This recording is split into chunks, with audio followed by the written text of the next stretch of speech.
ভাঙা ঘর। এই ঘরের বারান্দায় খেলে দুই বোন তানিশা আর তাহিরা। ফুলের মতো সুন্দর শিশু দুটির হাসি দেখলে মনে হয় পৃথিবী হাসছে। দেখে কে বলবে হাসির আড়ালে লুকিয়ে আছে পাহাড় সমকষ্ট।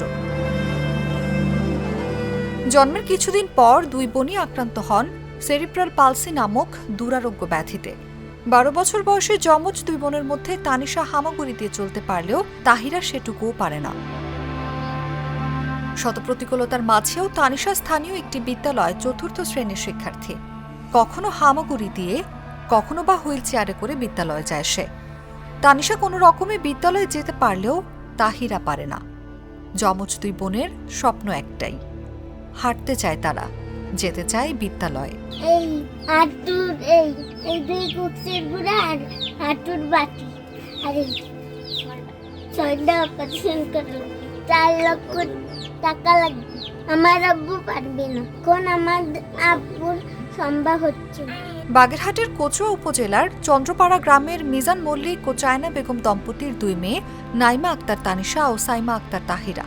রাজমিস্ত্রি বাবা নিজের সবটুকু আয় ও জমি জমা বিক্রি করেও সন্তানদের সুস্থ করতে পারেননি।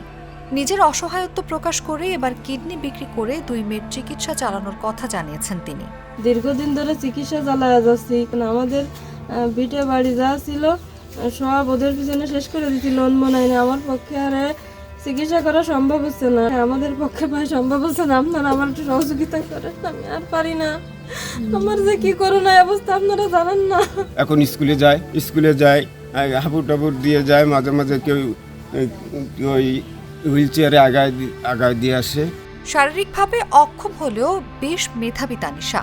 এই দুই বোনের চিকিৎসার জন্য সরকার ও সমাজের বিত্তবান লোকদের এগিয়ে আসার আহ্বান তাদের প্রতিবেশী ও শিক্ষকদের। নিজেদের কষ্ট করে টাকা পয়সা জেনে যাচ্ছিল, সব দিয়ে চিকিৎসা করেছে। একটু রাজমিস্ত্রি কাজ করে, সে সব সময় কাজ পায় না, যা করতেছে তাতে ওনার সংসার চলবে না। তাতে ওনার কিডনি বেচলেও উনি মানে সম্ভব না যে উনি চালাবে। এনার দুটো মাইয়ে মেলা সমস্যা, সে টাকা পয়সা নেই, তুই এনার রাজের কাজ করে একটু পায় না। সে তো বিশেষ চাহিদা সম্পন্ন শিক্ষার্থী একজন, আমাদের এই এলাকারই।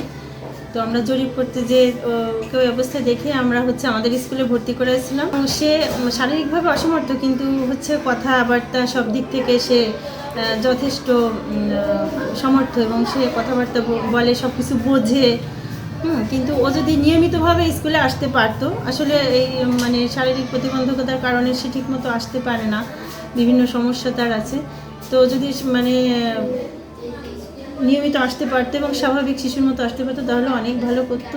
সেরিব্রাল পালসি মস্তিষ্কের একটি অবস্থা যা নড়াচড়া এবং অঙ্গবিন্যাসে সমস্যা সৃষ্টি করে। এটি সাধারণত জন্মগত বা জীবনের প্রথম দিকে মস্তিষ্কের ক্ষতির কারণে হয়ে থাকে। দুর্বল সমন্বয়, শক্ত বা দুর্বল পেশি, কম্পন এবং কথা বলতে বা দেখতে সমস্যা হওয়া এই রোগের উপসর্গ হিসেবে বিবেচিত। অনুভা বিশ্বাস, জাগো নিউজ।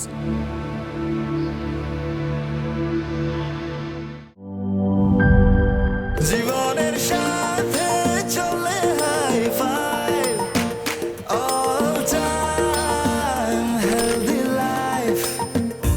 নিশ্চিন্তে খান স্বাস্থ্যকর অল টাইম পান, অল টাইম হেলদি লাইফ।